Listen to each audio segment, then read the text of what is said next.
अस्सलाम वालेकुम जी, मैं हूँ अलीना फ़ारूक शेख। सानिया मर्ज के मुतासरीन ने रात गए हुकूमत से मुज़ाकरात के बाद धरना ख़त्म करके 6 रोज़ बाद अपने प्यारों को दफना दिया।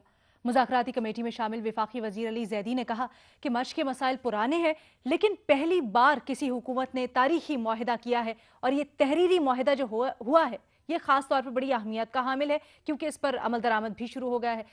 जनाब तदफीन के बाद वज़ीर आज़म भी कोयटा पहुंचे, वहां पर मौजूद तेहरान से मुलाकात की, मुशावरत हुई, सिक्योरिटी सूरत हाल का जायजा लिया और ख़ास तौर पर जो सानहे के मुतासरीन थे उनसे वज़ीर आज़म ने मुलाकात की और ताज़ियत भी की। जनाब 6 रोज़ के दौरान तमाम तर जो मामलात हुए, मुतालबात जो रखे गए वज़ीर आज़म के सामने, फिर वज़ीर आज़म इमरान खान के बयानात, मामले के मद्दोजज़र, फिर शुरका का वज़ीर आज़म की आमद का अव्वलीन मुतालबा, लेकिन वज़ीर आज़म इमरान खान के कोयटा जाए बगैर मामला तय पा जाना। इस तमाम तर मामले पर अपने एनालिस्ट से हमने कुछ यूं पूछना है कि कहा कि मामला खुश असलूबी से तय पा गया या कामयाबी हुई, तो क्या मामलात का यूं तय पा जाना हुकूमत की कामयाबी है, हाँ या नहीं के ऑप्शन है हमारे एनालिस्ट के पास। पैनल पर आज हमारा साथ देंगे मजहर अब्बास साहब, रसूल बख्श रईस साहब, बेनज़ीर शाह साहिबा, महमूद सरफराज साहिबा और इरशाद भट्टी साहब भी हमारे साथ हैं। भट्टी साहब, आपसे गुफ्तगू का आगाज करेंगे।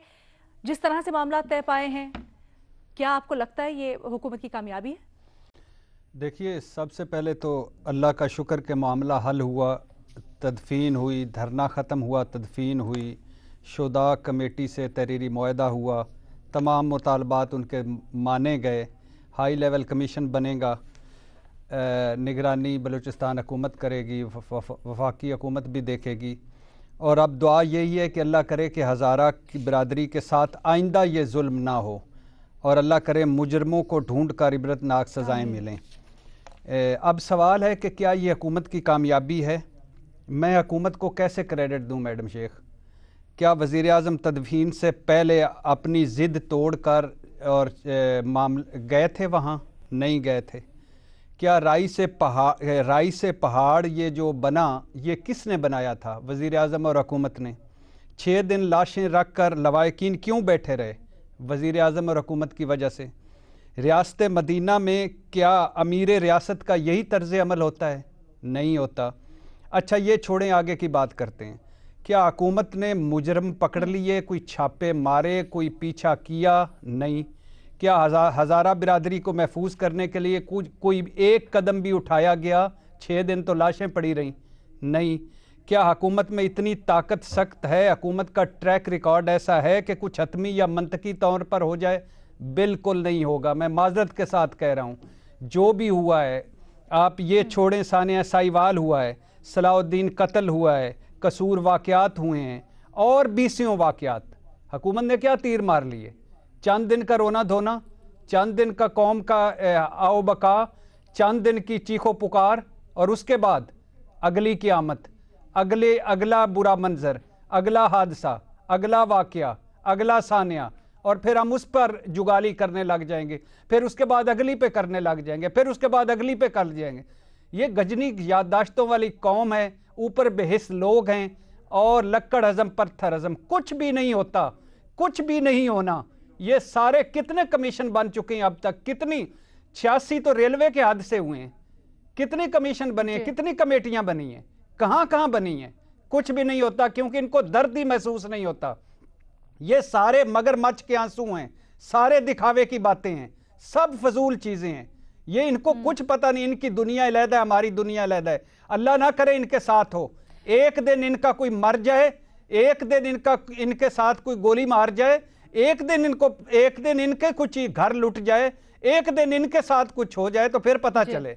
अपने पांव में दर्द हो, पूरे मुल्क का इशू, हम सारे लुट जाएं, मर जाएं, कोई पता नहीं है। ये कुछ भी नहीं होना, ना हुआ। जो होना है, मुझे इतनी खुशी है कि तदफीन हो गई। मेरी ये ख्वाहिश है कि हज़ारा बिरादरी को आइंदा उसके साथ जुल्म ना हो। कोई भी बिरादरी हो, हज़ारा बिरादरी छोड़ें, कोई भी बिरादरी हो, हिंदू हो, सिख हो, मुसलमान हो, किसी के साथ ना हो। लेकिन अगर आप समझते हैं कि ये हुकूमत को क्रेडिट देना, क्यों दूं? ये हुकूमत 6 दिन बाद वजीर आजम पहुंच गए, बड़ा तीर मारा। 6 दिन वो दुबई से आ गया वजीर आला, बड़ा तीर मारा। जो 2-4 वजीर भेज दिए, बड़े तीर मारे। 6 दिन टेम्परेचर में बैठ, वजीर आजम साहब को कहें 6 दिन टेम्परेचर में अकेले होकर वहां बैठे, और ताकि उनको पता चले रात की सर्दी क्या है। दफना दें तो मैं जाऊंगा, आ जाएं तो मैं जाऊंगा, चले जाएं तो मैं जाऊंगा। कुछ खौफे खुदा होता है, कुछ खुदा खौफे खुदा खाएं, बिल्कुल भी नहीं है। कोई क्रेडिट हुकूमत का नहीं है। हाँ, मुजरम पकड़ ले, आइंदा हजारा बिरादरी महफूज हो जाए तो मैं क्रेडिट देने को बाद में मैं माजरत कर लूंगा और क्रेडिट दे दूंगा, लेकिन ये कुछ भी नहीं होना। ठीक है जी। बेनज़ीर शाह साहिबा, मैं सुबह से देख रही हूँ पीटीआई के ऑफिशियल जो हैंडलर्स हैं वो भी ये बयानियाँ लिए हुए हैं कि जी ऐसा पोज किया जा रहा है कि शायद वज़ीर आज़म किसी और पेज पे और हज़ारा के जो मुतासरीन हैं वो किसी और पेज, मतलब आमने सामने ला के खड़ा कर दिया गया है। लेकिन आज जो फतह हुई है वो पाकिस्तान और अमन की हुई है। तो ये जो आज बड़ा अहम मैसेज दिया जा रहा है, आप इससे मुत्तफिक हैं? जीत तो अरीना किसी की भी नहीं हुई, आज तो हम सबकी हार हुई है। आज पाकिस्तान की हार हुई है, आज हम सबकी हार हुई है, जीता तो कोई भी नहीं है। हम तो यहाँ पे लीडरशिप ढूंढ रहे थे, हम रोज बात करते थे परफॉर्मेंस की, गवर्नेंस की। यहाँ पे तो इंसानियत की कमी है। हजारा बरादरी ने आज अपने प्यारों को दफना दिया। क्यों? क्योंकि वजीर आजम की एक जिद थी, और क्योंकि वो मुल्क के सरबराह हैं और वजीर आजम हैं, तो उनकी जिद को पूरा करना था। क्या होता अगर वजीर आजम चले जाते? क्या होना था? कौन सी कोई क्यामत आ जाती? अगर वो चले जाते, जहाँ पे लाशें पड़ी हुई थी उनको जाके थोड़ी सी हमदर्दी दिखा देते तो क्या होता? हम में से अक्सर अलीना सोचते थे कि शायद हजारा बरादरी शायद कमजोर है, शायद मजबूर है, लेकिन वो बहुत बहादुर है। वो बहुत बहादुर है और उनमें बहुत सब्र है कि वो आते हैं और लाशें लेके बैठ जाते हैं कई कई दिन, और फिर हम आते हैं और हम उनसे झूठ बोलते हैं और वो फिर घर चले जाते हैं। हमें वैसे कभी ये नहीं भूलना चाहिए कि आज की तारीख, आज के दिन कौन कहाँ खड़ा हुआ था, ये हमें कभी भी नहीं भूलना चाहिए। हम आज हार तो गए हैं, लेकिन हमें ये नहीं भूलना चाहिए कि कौन सा गुजरा, कौन से बयान की सफाइयां पेश कर रहा था, कौन सा तर्जुमान ये सफाइयां पेश कर रहा था। ये हमें कभी नहीं भूलना चाहिए। हमें ये याद रखना चाहिए जब हम वोट डालने जाएंगे कि इंसानियत किधर थी और इंसानियत किधर नहीं थी। अब मैं मुझे अजीब सा एक दावा है कल से। मैं तो अलीना, मैं आपको असल में बताऊं, एक अजीब नम सी फीलिंग है। ऐसा लगता है आप जैसे कि आप सुन हो गए हो कल से, जब से ये बयान मैंने सुना है। एक अजीब सा एक दावा है कि अगर वजीर आजम चले जाएंगे तो फिर कल कोई और लाश लेके बैठ जाएगा सड़क पे, तो फिर वजीर आजम ब्लैकमेल हो जाएंगे। ये किस किस्म की सोच है? ये कौन से लोग हैं जिनको लगता है बड़ा आसान है कि आप अपने प्यारों की लाश लेके सड़क पे 6 दिन बैठ सकते हैं? ये किस किस्म की सोच है? ये कौन लोग हैं जो इस किस्म की बातें करते हैं? मुझे तो अलीना, मेरे पास तो और कुछ है भी नहीं कहने के लिए। आज जिससे आप बात करो वो कहते हैं कि उनको समझ नहीं आती कि ये एक मुल्क के वजीर आजम इस किस्म की बात कैसे कर सकते हैं, और उसके बाद माफी भी नहीं मांगते। मेरे पास तो और कुछ नहीं है अलीना इसके अलावा। अच्छा, वजीर आजम ने जो बयान दिया, यकीनन वो जलती पे तेल का उसने काम किया, लेकिन मजहर अब्बास साहब, जो धरना है उससे मुतल्लिक के कहा जा रहा था कि इनऑर्गेनिक सपोर्ट भी है उसको। तो अगर हम उन लाइंस पे थोड़ा सा गौर करें और अगर ये कहें कि जी ठीक है 2 मिनट के लिए डेविल्स एडवोकेट प्ले करते हैं, अगर तदफीन हो जाती उसके बाद पहले मुज़ाकरात मान लेते, वजीर आजम चले जाते, तो उसमें क्या कबाहत थी? क्यों नहीं हो रहा था? उन लाइंस पे गौर क्यों नहीं हो रहा था? देखिए, फैज साहब का शेर है, करो कद जबी पे सरे कफन, मेरे कातलों को गुमा ना हो कि गुरूर इश्क का बागपन पस मर्ग हमने भुला दिया। आप आ गए, बड़ी मेहरबानी की आपने, कम से कम उन प्यारों की तदफीन हो गई। काश आप उस तदफीन के मौके पे वहाँ मौजूद होते। ये कौन सी जिद थी इमरान खान साहब?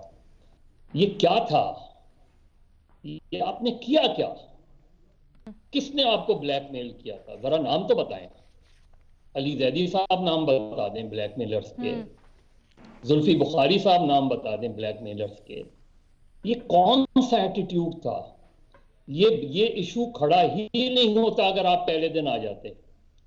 आप पहले ही दिन आके गवर्नर हाउस में मीटिंग कर लेते, ना जाते हजारा टाउन, ना जाते उनके पास, वो लवायकीन आपके पास आ जाते। अब तो सब अपने अपने घर को चले गए। जरा उससे, उस लड़की से तो जाके पूछें कि वो जब घर गई होगी और उसने देखा होगा कि उसका भाई वहां मौजूद नहीं है, उसके लिए तो ये सब बेमानी सी चीजें थी। और आपने इसको एक अना का मसला बना लिया था और उसकी वजाहतें पेश अली जैदी साहब रात को कर रहे थे। अच्छी काफी एग्रीमेंट अगर आप देखें तो देखते हैं कमीशन क्या करता है, देखते हैं आगे क्या बातें होती हैं, देखते हैं कि हज़ारा के इन नौजवानों को रोजगार मिलती है, तालीम के दरवाजे इनके लिए दोबारा खोले जाते हैं। बहुत खुशी होगी अगर ये सब चीजें हो गई हैं, लेकिन इनकी जानों का तहफ़्फ़ुज़ ये सबसे अहम जिम्मेदारी है और रियासत इसमें नाकाम हुई है और मुसलसल नाकाम हुई है। और सिर्फ हज़ारा ही के लोग नहीं, अगर आप देखें कि इतने इतने अरसे में जो जो लोग मारे गए हैं, किसी ने अपने प्यारों को दफना दिया, किसी ने धरना दे दिया, किसी ने मुजाहरा कर लिया, इससे ज्यादा वो कर क्या सकते हैं। और ये इंसाफ के नाम पर इंसाफ देने वालों के लिए भी एक बड़ा सवालिया निशान है कि लोग क्यों जनाजे रख के धरने देते हैं। इसलिए कि उनको इंसाफ नहीं मिलता, इसलिए कि उनके कातिल गिरफ्तार नहीं होते। 2000 लोग मारे गए हैं इनके हज़ारा के, कोई एक FIR, एक इन्वेस्टिगेशन, एक चालान बताएं जो पेश आ गया हो किसी अदालत में। तो ठीक है, ये वाकया हो गया, आइंदा के वाकये के लिए का इंतजार होगा, फिर शायद कोई धरना हो, फिर कोई एश्योरेंस हो, फिर कोई ट्रांसफर हो जाए लोग। लेकिन ये जो एक चीज हुई है कि इस मुल्क का वजीर आजम ने अपनी अना की खातिर ये 6 दिन जो लगे हैं, ये 6 दिन जो जनाजे बाहर रखे गए हैं सड़कों पे, इसके पूरे के पूरे जिम्मेदार वजीर आजम इमरान खान साहब हैं। अगर वो चाहते तो ये बात 24 घंटे से ज्यादा नहीं होती, ये बात 24 घंटे बाद वो दफना दिए जाते अगर आप उधर चले जाते। इस चीज का क्रेडिट, ये जो मामले को इतना तूल मिला है और 6 दिन तक तदफीन नहीं हुई, इस बार वजीर आजम इमरान खान है, मजहर अब्बास साहब कहते हैं और कहते हैं कि जी अना आड़े आ गई। लेकिन इससे मुतल्लिक कुछ रिपोर्ट्स भी मौसूल हो रही हैं, डॉन ने आज कोट भी किया है मुख्तलिफ जराए को, उसके ऊपर भी थोड़ी सी बात करेंगे एक छोटी सी ब्रेक के बाद।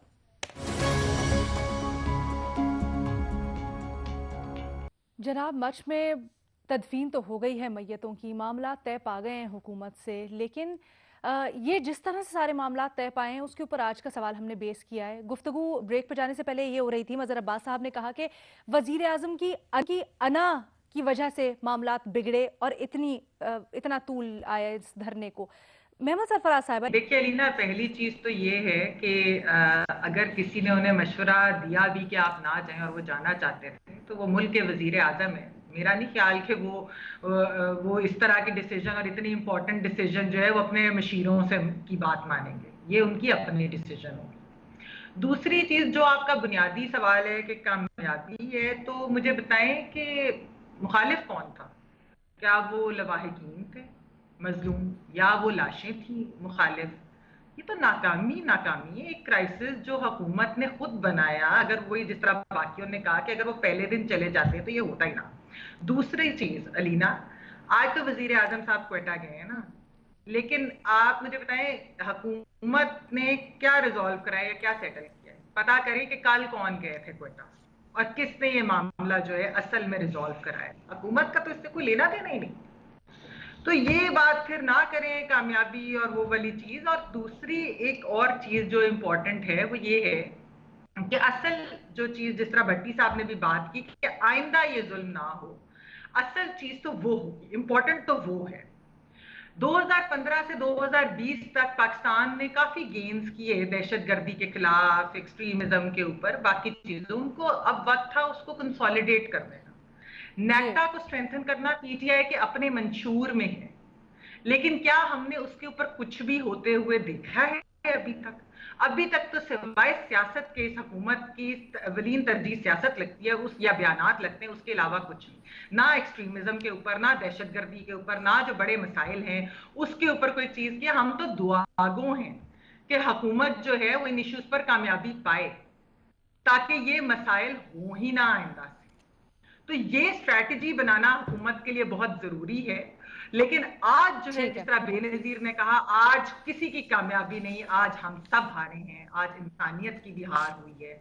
और आज एक बड़ा अफसोसनाक दिन है कि जिस दिन मिन्नत समाजत करके अगर अफसोस के लिए भी किसी को बुलाना पड़े कि आप हमारे गम में शरीक हो जाएं, तो वो कामयाबी नहीं होती। और रियासत ताकतवर रियासत मजलूम लोगों के ठीक है। साथ मुकाबले नहीं करती और ना ही कामयाबी देती है। ये बहुत बड़ी स्टेटमेंट बाय महमद। रसूल बख्श रईस साहब। देखिए, कोई भी रियासत मैं नहीं समझता दहशतगर्दी का मुकाबला करने के लिए तैयार है। इस खित्ते में आप देखें, अफगानिस्तान में एक जंग की सी कैफियत है, मशरिक वस्ता में रियासतें तबाह हो चुकी हैं। तो जो इस इलाके में हो रहा है उसके असरात पाकिस्तान में माजी में भी पड़ते रहेंगे, और उसके लिए आप भी हमें तैयार होना चाहिए जी। कि साथबंदी जिस तरीके से मशरिक वस्ता में हुई है, हो रही है और जो रहेगी, उससे पाकिस्तान कैसे बच सकता है। ये हज़ारा कम्युनिटी के साथ पहली दफ़ा ये सानिया नहीं हुआ, कई दफ़ा सानिया हो चुके हैं। और ये लोग कहाँ से आते हैं? इशारे अफगानिस्तान से मिलते हैं। हुकूमत को तैयार रहना चाहिए, हमें उम्मीद रखनी चाहिए। लेकिन अगर आप मुझसे पूछ रही हैं कि क्या हम तैयार हैं, क्या मगरबी ममालिक तैयार हैं, क्या मशरिक वस्ता के ममालिक तैयार हैं? कोई भी तैयार नहीं है। उसके लिए जो तैयारी है बुनियादी तौर पर सिर्फ ये नहीं होता कि आप सिक्योरिटी फोर्सेस, इंटेलिजेंस, उन सबको आप मजबूत करें। और मेरे ख्याल में आज हम बेहतर सूरत हाल में है 10 साल 15 साल से पहले, लेकिन मुकम्मल तौर पे आप दहशतगर्दी को ख़त्म नहीं कर सकते। ये जो सानिया हुआ है उससे सबसे बड़ा फायदा तो दहशतगर्द तंजीम को हुआ है। वो तो इस किस्म की मसैकर्स, कत्लेआम लोगों का इसलिए करते हैं कि अवाम में, मुआशरे में, दुनिया में वो दहशत फैलाए, उनका नाम चमके।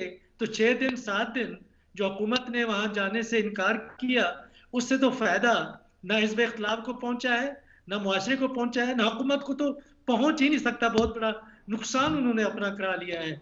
अगर फायदा पहुंचा है तो दहशतगर्दों को पहुंचा है कि अच्छा मजीद भी करेंगे, इसी तरीके से आपस में लड़ते रहेंगे और हम अपना मकसद पूरा कर लेंगे। हमें तैयार रहना चाहिए कि हिज़्ब इख्तिलाफ के साथ हुकूमत की बातचीत, हुकूमत के इदारों के अंदर कोऑर्डिनेशन, और जो इलाकाई ममालिक हैं उनके साथ आपको कोऑर्डिनेट करना पड़ेगा। जो जिसने दाइश ने या इस्लामी रियासत जो भी है, जिसने भी एक जिम्मेदारी कबूल की है, वो अफगानिस्तान में भी कार्रवाइयाँ कर रहे हैं। मशरिक वस्ता में वो पिट गए हैं, लेकिन वहां भी किसी हद तक मौजूद हैं। तो यहाँ पे पनाहगाहें बनाने की कोशिश कर रहे हैं। अगर अफगानिस्तान की रियासत, हमारी रियासत बलूचिस्तान में और सरहदी इलाकों में कमजोर रहे और हमने अगर उनका मुकाबला ना किया, तो फिर दोबारा से वो अपने आप को मुनज़्ज़म कर लेंगे और बड़ी बड़ी ताकत बन जाएंगे। हमें मिल के मुकाबला करना चाहिए। और मेरा ख्याल ये है कि हुकूमत का और इमरान खान साहब का ये मुतालबा कि पहले वो दफनाएं फिर इसके बाद वो जाएंगे, उससे एक बहरान पैदा हुआ है। उससे सियासी तौर पर हुकूमत को और इमरान खान को खुसूसी तौर पर नुकसान पहुंचा है। और ये भी बात कि अगर मशावरत तो होती है, वजीर हर किस्म की बातें करते हैं, लेकिन आखिरी जिम्मेदारी रियासत के सरबराह की होती है, हुकूमत के सरबराह की होती है। वो उनको कबूल करनी चाहिए। गलती की है, बहुत बड़ी गलती की है, ये नहीं होनी चाहिए थी। तो आप समझते हैं उनको माफी भी मांगनी चाहिए? कि उसमें वो मांगेंगे नहीं, लेकिन अगर मैं होता तो मैं तो जरूर माफी मांग लेता। मैं कहता कि गलती होगी, मुझे पहले आना चाहिए था। जिस तरह मजहरबाज साहब कह रहे थे कि वहां गवर्नर हाउस में चले जाते, क्वेटा तो पहुंच जाते, या इस्लामाबाद रहने की क्या जरूरत थी। वहां कहते आप दफनाए, मैं दफनाए और जनाजे में मैं आ रहा हूँ। देखिए उनका कास बढ़ जाना था। वो जो चले गए, जिनके साथ इतना बड़ा जुल्म हुआ, वो रूहें तो वापस नहीं आनी थी वो। लेकिन ये है कि हुकूमत के लिए मैं समझता हूँ कि हमारी रिवायत ऐसी है कि अगर वो कोई फायदा उठाना चाहते थे तो उस वक्त फौरी तौर पे वहां पे पहुंच जाते और उनके जनाजे में शिरकत करते। ये जो ताखीर की और ये पहले दफनाए में बाद में होगा, इस्तेमाल किया गया। हाँ, जो लफ्ज इस्तेमाल किया, मेरे ख्याल में उसके लिए तो उनको माफी, उसके लिए तो माफी मांगनी चाहिए उनके। बिल्कुल उसमें एहतियात नहीं उन्होंने बरती। और बाज़ औक़ात हमारे हुक्मरान बातें करते हैं मीडिया के सामने, लेकिन मेरे ख्याल में कि सोच समझ के हमेशा बात करनी चाहिए, लिख के बात करनी चाहिए। ठीक, इरशाद भट्टी साहब, मुझे ब्रेक पे जाना है। उससे पहले जाते जाते मुझे सिर्फ ये बता दीजिए, ये जो बातें सर्कुलेट कर रही हैं बड़े मुसद्दिका ज़राए से कि जी वजीर आजम तो जाना चाहते थे, उनको इसके अगेंस्ट एडवाइस किया गया। आप वहां पर बैठे होते हैं, आपकी बड़ी सोर्सेज हैं, कितनी हकीकत है इसमें?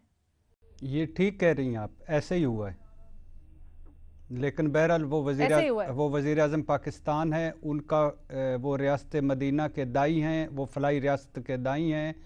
वो अल्लाह ने उनको ज़िम्मेदारी दी हुई है, वो रियासत माँ जैसी के माई बाप हैं, तो उनको इन मशवरों पे तो कान नहीं सर, धरना लेकिन चाहिए। सब कुछ होते हुए वो कानों के, एक मिनट, हाँ मैं ये पूछ रही हूँ, वो कानों के इतने कच्चे हैं कि उनको कोई भी एडवाइस करेगा तो वो उसकी एडवाइस पर चलेंगे और क्या सही है क्या गलत वो नहीं देखेंगे? ये कानों के कच्चे नहीं होते बुनिया। आप क्या बताएं, अपोजिशन में फिर? वही इमरान खान साहब हैं और इक़्तिदार में भी वही इमरान खान साहब हैं, उनके साथ 80% वही लोग हैं जो अपोजिशन में थे, 100% 20% और आ गए।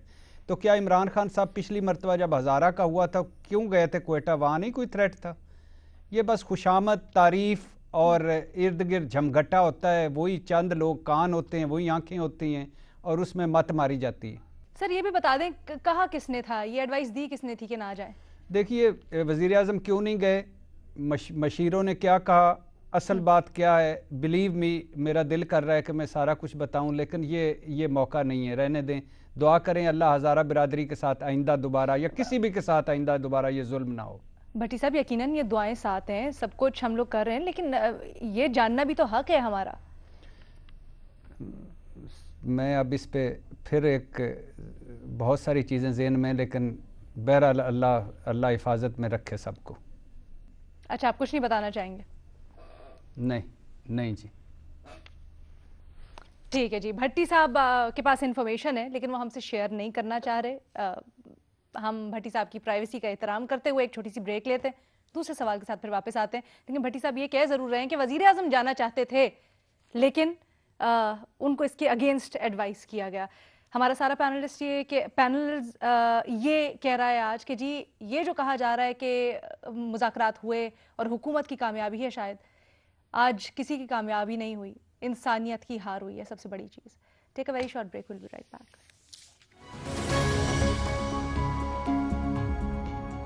जनाब, थोड़ी बात करेंगे अपोजिशन के इत्तेहाद के बारे में। मुतअद्दिद डेडलाइंस और दावों के बाद अपने एटम बम या वो जिसको ट्रंप का कार्ड कहते थे, इस्तीफा और लॉन्ग मार्च के ऊपर भी अब पीडीएम कुछ मुबहिम सी नजर आती है। आगे क्या करना है अभी ये वाजे नहीं है। दूसरी जानिब शाहिद खाकान अब्बासी साहब रात प्रोग्राम आज शाह ज़ेब खानज़ादा में गुफ्तगू कर रहे थे, जो कि बरतानिया में इस वक्त मौजूद हैं और साबिक़ वज़ीर आज़म नवाज शरीफ से उन्होंने मुलाकात भी की है। उन्होंने कुछ दावे किए हैं, क्या कहते हैं मुलाहिज़ा कीजिए ज़रा। पीडीएम जितनी सक्सेसफुल मूवमेंट है पाकिस्तान की तारीख में नहीं हुई। पहला मरहला आपने खुद ही देख लिया, जो 6 जलसे हुए तारीखी जलसे थे। मीडिया पर जो कंट्रोल्स हैं उसकी वजह से लाहौर जलसे को बड़ा अंडरमाइन करने की कोशिश की गई, लेकिन जो लोग वहां मौजूद थे, मैं खुद मौजूद था, एक तारीखी जलसा था। उसके बाद जो रैलीज हो रही हैं वो भी तारीखी हैं। तो अल्हम्दुलिल्लाह बिल्कुल अपने ट्रैक पर है, एक बहुत कामयाब तहरीक है। या शाहिद खाकान अब्बासी साहब कहते हैं कि पीडीएम पाकिस्तान की तारीख की कामयाब तरीन तहरीक है।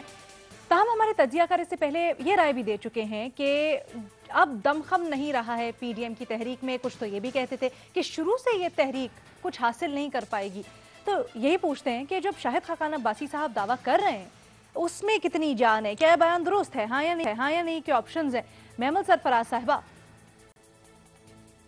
अलीना, देखिए मैं शाहिद साहब की बड़ी इज्जत करती हूँ, लेकिन हम सारे हिस्ट्री जानते हैं और ये बात बिल्कुल दुरुस्त नहीं है, क्योंकि एक तो पहली चीज तो ये है कि अभी इतना वक्त ही नहीं गुजरा कि हम इस तहरीक को जज कर सकें कि वो कामयाब तरीन जो है तहरीक है। दूसरा, MRD की मूवमेंट थी, ARD की मूवमेंट थी, 60s की दिहाई में स्टूडेंट्स मूवमेंट थी, ये मदर साहब वगैरह, रसूल बख्श साहब आपको इसके बारे में बताएंगे वो कितनी कामयाब तहरीकें थी। तो ये इस तरह के दावे नहीं करने चाहिए। और दूसरी चीज ये है कि इस तहरीक के अंदर अभी तक तो सिर्फ सियासी जमातें ही हैं। अभी जो पार्टिसिपेशन जो बाकियों की होती है एक तहरीक को कामयाब बनाने के लिए, वो अभी नहीं है। ठीक है, इसके मुहरकात भी फर्क हैं, इसके चैलेंजेस भी फर्क होंगे, लेकिन ये बहुत कबल अज़ वक्त है। और दूसरा ये कि जिस तरह आपने भी बात की कि अभी इस्तीफों के ऊपर क्या फैसला होना है, लॉन्ग मार्च कब होनी है, बाकी सारी चीजें अभी तो बिल्कुल शुरू हुई है तहरीक। तो इसको कैसे कह सकते हैं कि तारीख की सबसे कामयाब तहरीक है?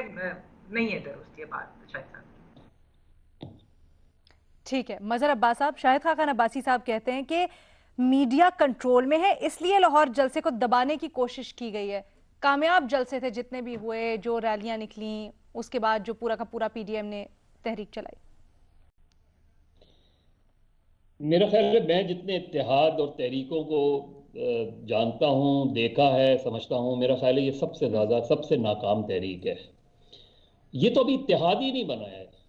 अगर इत्तेहाद की आप देखें मादी में, मुझे बताएं कोई एक इजलास ऐसा हुआ है कि जिसमें 4 रेजोल्यूशंस आए।